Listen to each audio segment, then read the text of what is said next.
Bom dia pessoal.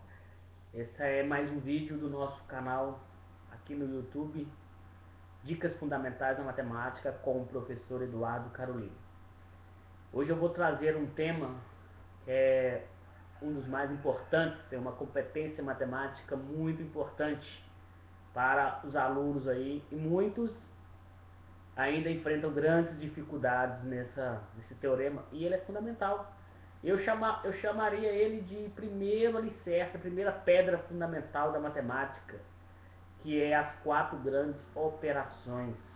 As operações de somar, de subtrair, de multiplicar e de dividir. Sim, muita gente tem muita dificuldade nessa competência número 1 da matemática. Lógico, além de saber contar, né? Então o que acontece? Nos conjuntos numéricos, nos conjuntos dos números naturais, números racionais, números irracionais, números inteiros. Então nesses conjuntos existem grandes operações, grandes situações. E hoje eu vou tratar um pouco delas, porque como os vídeos precisam ser curtos para ser efetivos, então vou quebrar essa aula aqui em alguns vídeos.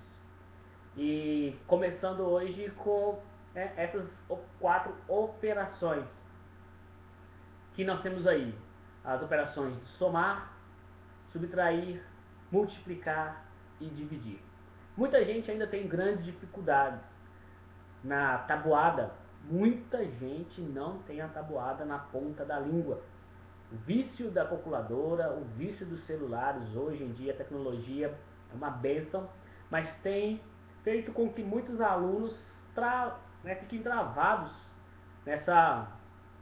na hora de fazer essas contas de bate-pronto, responder quanto que é 7 vezes 8, quanto que é 9 vezes 5, quanto que é... Então começa a fazer aquelas contas, já começa a pensar, demorar, e aí que está todo o processo, porque a matemática é velocidade de raciocínio. E você me perguntou, eu te respondo imediatamente, porque o meu cérebro é ágil. Eu preciso dar essa velocidade, eu preciso exercitar o meu cérebro para que ele responda imediatamente. Quer um conselho? Estude bastante as tabuadas, de 5 em diante, a de multiplicar, né? A tabuada de multiplicação do 5, do 6, do 7 e do 8. Sim, saiba elas na ponta da língua. Pede seu pai, sua mãe, seu irmão, seu primo, seu namorado, sua tia, para falar com você, para tomar com você essas operações, essas tabuadas, para que você possa responder de bate-pronto, certo? Para que você não trave, porque esse é um grande importante. A tabuada, hoje, dificilmente na sala de aula tem aquela arguição, aquela tomada dos fatos bem antiga. Então você precisa, né, estar com essa velocidade aí.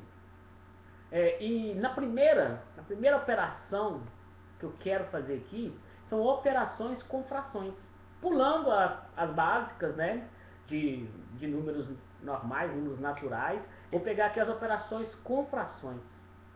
Então você precisa saber algumas regras bem importantes. Eu só posso somar e subtrair fração quando o denominador for igual. Quando o denominador não for igual, eu não posso fazer soma e subtração de fração.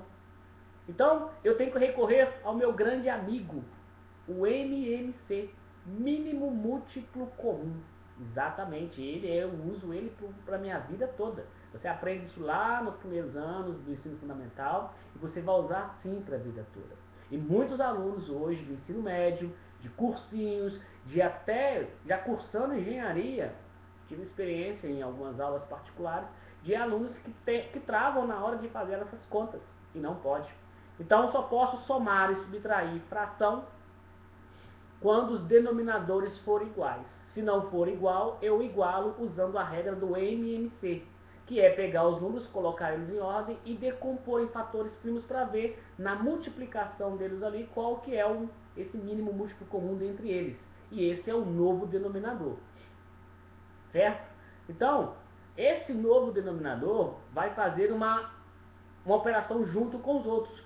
Que eu pego o novo denominador, divido pela primeira fração, o denominador da primeira fração, esse resultado eu multiplico pelo numerador de cima. Novamente, eu pego o novo denominador, divido pelo denominador antigo da minha primeira fração e multiplico pelo numerador. Faço a operação de mais ou de menos, seja qual for que estiver envolvida, e faço a mesma ocorrência. Pego esse novo denominador, divido pelo denominador antigo da minha fração e multiplico pelo numerador. Faço isso com quantas frações tiverem. E aí sim, após eu fazer com todas as frações existentes, e aí eu vou somar ou subtrair apenas os numeradores. O denominador eu conservo. O denominador eu conservo. Na próxima aula eu vou demonstrar essas operações e vamos passar para multiplicação de fração e divisão de fração. Tenham um bom dia, estude mais e leia um bom livro.